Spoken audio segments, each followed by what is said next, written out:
Good evening friends. आज की update कुछ इस प्रकार से। आज हम बात करेंगे सबसे पहले अमेरिका की।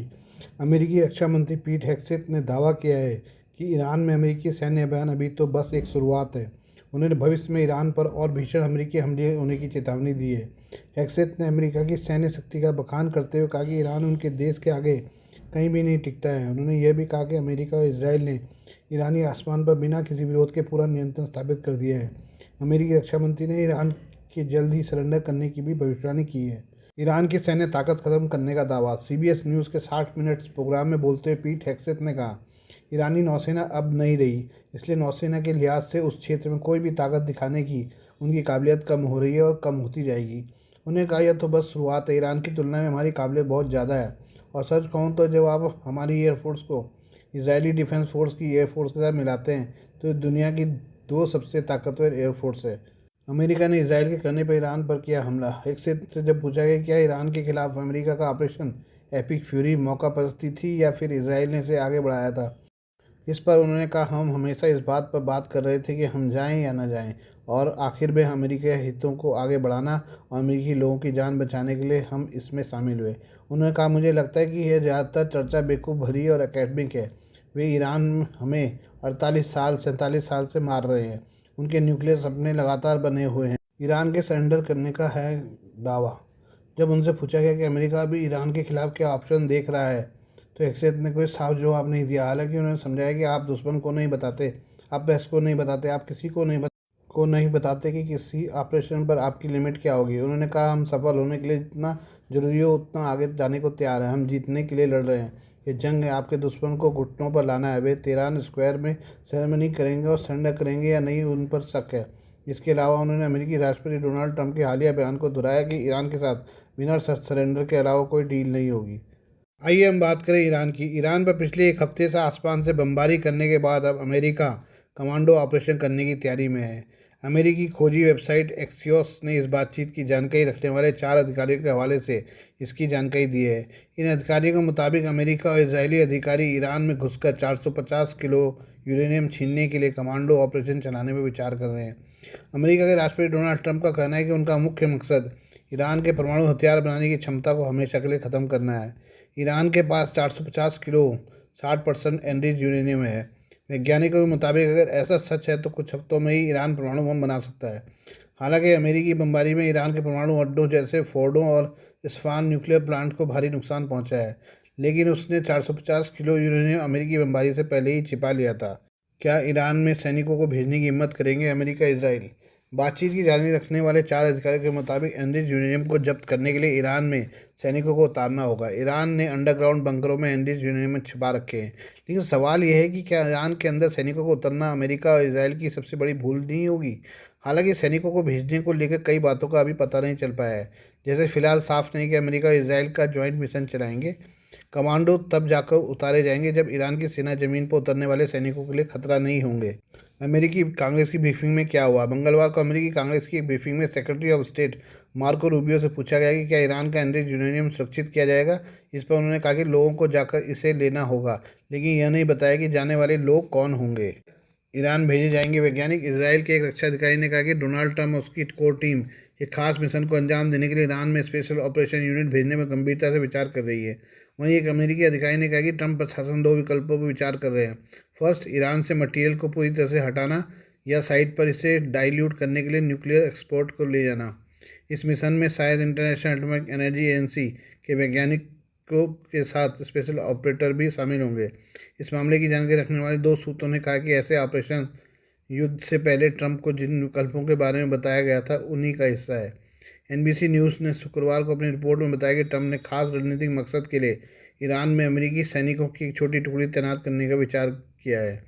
वहीं सेमाफोर ने रिपोर्ट किया है कि ट्रंप के ईरान को लेकर विकल्पों में न्यूक्लियर साइट्स पर स्पेशल ऑपरेशन रेड शामिल है। ईरान ने कहाँ छिपाकर रखा है 450 किलो 60% एनरिच यूरेनियम? अमेरिकी अधिकारियों के लिए एक बड़ा सवाल यह है कि ईरान ने 450 किलो यूरेनियम कहाँ छिपा रखा है। दूसरा सवाल यह है कि उस जगह कैसे जाया जाए और कैसे उसे ईरान से बाहर निकाला जाए। ट्रंप ने शनिवार को एयरफोर्स वन में पत्रकारों से बात करते हुए कहा कि ज़मीन पर सैनिकों को भेजना मुमकिन है, लेकिन सिर्फ अच्छे कारणों से। उन्होंने कहा कि अगर हमने ऐसा किया तो ईरानी इतने कमज़ोर हो जाएंगे वे ज़मीनी लड़ाई भी नहीं लड़ पाएंगे। व्हाइट हाउस की स्पेस सेक्रेटरी कैरोलिन लेविट ने एक्सियोस को बताया कि ट्रंप समझदारी से अपने पास मौजूद सभी विकल्पों को खुला रखते हैं और किसी भी चीज़ को खारिज नहीं करते हैं। यूरेनियम के अलावा ट्रंप प्रशासन के अधिकारी ने एक्सियोस से ये भी बताया कि खर्ग आइलैंड पर कब्जा करने की भी बात हुई है, जहाँ से ईरान लगभग 90% कच्चा तेल निकालता है और ये स्ट्रेटेजिक टर्मिनल है। ये फारस की खाड़ी में स्थित एक छोटा सा द्वीप है। ये ईरान के मुख्य तट से लगभग 25 किलोमीटर दूर और बुशहर के पास स्थित है। ईरान के कुल कच्चे तेल के निर्यात का लगभग 90 से 95% हिस्सा इसी द्वीप से होकर गुजरता है। यहाँ से विशाल टैंकरों में तेल भरा जाता है जो पूरी दुनिया में जाता है। अगर यहाँ का बुनियादी ढांचा तबाह होता है तो ईरान की अर्थव्यवस्था पूरी तरह चरमरा जाएगी। खर्ग आइलैंड पर इराक ने भी किया था हमला। इसकी भौगोलिक बनावट ऐसी है कि यहाँ दुनिया के सबसे बड़े तेल टैंकर भी आसानी से लंगर डाल सकते हैं। 1980 के एक दशक में ईरान इराक युद्ध के दौरान इराक ने खर्ग द्वीप पर सैकड़ों बार हवाई हमले किए थे ताकि ईरान की तेल आय को रोका जा सके। उस समय ईरान ने इसकी सुरक्षा के लिए भारी मात्रा में एंटी एयरक्राफ्ट मिसाइलें तैनात की थी। इसके अलावा पिछले साल जून में हुए हमलों ने ईरान की करीब सभी सेंट्रीफ्यूज नष्ट हो गए थे और फिलहाल इस बात के कोई सबूत नहीं है कि एनरिचमेंट फिर से शुरू हुआ है। अमेरिकी और इजरायली अधिकारियों का कहना है कि ज़्यादातर स्टॉक पाइल इस्फान में न्यूक्लियर फैसिलिटी की अंडरग्राउंड सुरंगों में हैं, जबकि बाकी फोर्डो और नतांज के बीच बटा हुआ है। युद्ध के शुरुआती दिनों में अमेरिका और इसराइल के नतांज और इस्फान पर हमले किए, जिनका मकसद शायद एंट्री गेट को बंद करना था ताकि उसके अंदर ईरानी अधिकारी दाखिल न हो पाए। आइए बात करें संयुक्त अरब अमीरात की। संयुक्त अरब अमीरात के अपाचे अटैक हेलीकॉप्टरों ने कई ईरानी ड्रोन को उनके लक्ष्यों तक पहुंचने से पहले ही मार गिराया है। इस घटना का एक वीडियो भी जारी किया गया है जिसमें अपाचे को हवा में ईरानी ड्रोन का शिकार करते देखा जा सकता है। ईरान ने अमेरिका इसराइल के हवाई हमलों के बाद से ही यूएई पर बड़े पैमाने पर हमले किए हैं। इन हमलों में राजधानी अबू धाबी के अलावा दुबई को भी निशाना बनाया गया है। हालांकि यूएई के एयर डिफेंस सिस्टमों ने बड़े पैमाने पर ईरानी मिसाइल और ड्रोन को हवा में ही मार गिराए हैं। यूएई के रक्षा मंत्रालय ने जारी किया वीडियो है। यूएई मिनिस्ट्री ऑफ डिफेंस ने एक्स पर एक वीडियो पोस्ट किया है। इस वीडियो में संयुक्त अरब अमीरात जॉइंट एविएशन कमांड के AH-64D अपाचे टैक हेलीकॉप्टर एक्शन में दिख रहे हैं। वीडियो में दिखा कि अपाचे हेलीकॉप्टर ने दुश्मन के ड्रोन और मिसाइलों को रडार से पता लगाया, आसमान में उन्हें ट्रैक किया, फिर मार गिराया।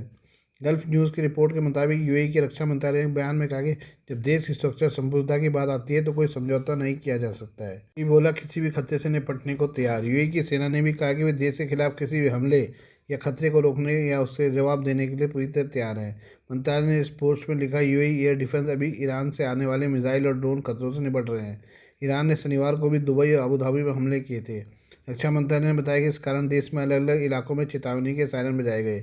हालांकि देश के एयर डिफेंस सिस्टम ने ईरानी खतरों को हवा में ही बेअसर कर दिया। द ट्रिब्यून की रिपोर्ट के अनुसार यूएई की रक्षा मंत्रालय ने बताया कि ईरान ने 28 फरवरी के बाद से उनके देश पर कुल 189 बैलिस्टिक मिसाइलें फायर की। इनमें से 175 मिसाइलों को एयर डिफेंस सिस्टम ने इंटरसेप्ट करके नष्ट कर दिया, जबकि 13 जमीन पर पहुंचने से पहले समुद्र में गिर गई। यूएई के इलाके में सिर्फ एक ईरानी मिसाइल गिरी। मंत्रालय ने कहा कि कुल 941 ईरानी ड्रोन भी डिटेक्ट किए गए, जिनमें से 876 को इंटरसेप्ट किया गया, जबकि 65 देश के अंदर गिरे। 8 क्रूज मिसाइलों का भी पता लगाया गया, उन्हें नष्ट कर दिया गया। ये और तफ्तीश से ईरान, अमेरिका और इसराइल के बारे में बात करें। ईरान ने अमेरिका और इसराइल के हमलों का जवाब देते हुए लगातार खाड़ी देशों को निशाना बनाया है। ईरान ने कई देशों में मिसाइल और ड्रोन से अमेरिकी सैन्य ठिकानों पर हमले किए हैं। हमलों का सामना करने वाले देशों में संयुक्त अरब अमीरात अहम नाम है। मुस्लिम बाहुल्य ये खाड़ी देश 43 लाख से ज़्यादा भारतीयों का भी दूसरा घर है। यूएई में बराक और स्पाइडर जैसे एयर डिफेंस सिस्टम हवाई हमलों से बचाने के लिए तैनात हैं। इजरायली न्यूज़ वेबसाइट हारतेज के मुताबिक यूनाइटेड अरब अमीरात, अजरबैजान, साइप्रस बराक और स्पाइडर एयर डिफेंस सिस्टम से लैस हैं। इस एयर डिफेंस को इसराइल एरोस्पेस इंडस्ट्रीज और राफेल ने बनाया है। यूएई ने इस एयर डिफेंस का इस्तेमाल ईरानी हमलों के लिए खिलाफ किया है। बराक और स्पाइडर मीडियम रेंज मिसाइल और ड्रोन रोकते हैं, हालांकि इनकी क्षमता इसराइल के एरो और आयरन डोम की तुलना में कम है। यूएई में एयर डिफेंस सिस्टम संयुक्त अरब अमीरात मोटे तौर पर इजरायली एयर डिफेंस सिस्टम पर निर्भर करता है। अबू धाबी में अल दफरा एयरबेस पर बराक बैटरी तैनात की है। साल 2022 में यूएई ने राफेल से mobile spider air defence system खरीदे थे। ये गाड़ी पर आधारित सिस्टम है जो हवा में मार करने वाली मिसाइलों को इस्तेमाल करता है। स्पाइडर डिफेंस सिस्टम 100 किलोमीटर की दूरी पर एयरक्राफ्ट, हेलीकॉप्टर, क्रूज मिसाइल और ड्रोन को इंटरसेप्ट कर सकता है। यूएई इजरायली सिस्टम के साथ लंबी दूरी के इंटरसेप्शन के लिए अमेरिकी थाड और साउथ कोरिया के चियांगोंग 2 सिस्टम तैनात करता है। ईरान के हमलों के खिलाफ इन सिस्टम की लगातार परीक्षा हो रही है। यूएई ने 2022 के बाद से एयर डिफेंस पर काफ़ी ज़्यादा ध्यान दिया है। 2022 के यमन के हूती विद्रोहियों की ओर से ड्रोन हमलों के बाद यूएई ने एयर डिफेंस में इन्वेस्टमेंट बढ़ाया। इसके लिए यूएई ने इसराइल पर भरोसा दिखाया। यूएई को खाड़ी देशों में इसराइल के सबसे करीबी देशों में माना जाता है। 28 फरवरी को शुरू हुई लड़ाई के बाद ईरान ने कथित तौर पर यूएई पर 14 से ज़्यादा ड्रोन और 240 मिसाइलें दागी हैं। अमीराती डिफेंस मिनिस्ट्री ने कहा कि ज़्यादातर ड्रोन और मिसाइलों को एयर डिफेंस ने गिरा दिया। मिनिस्ट्री ने 90% से ज़्यादा मिसाइल ड्रोन हवा में रोकने की बात कही है। Please do like, share and subscribe this channel of my news, views and analysis by Prakash.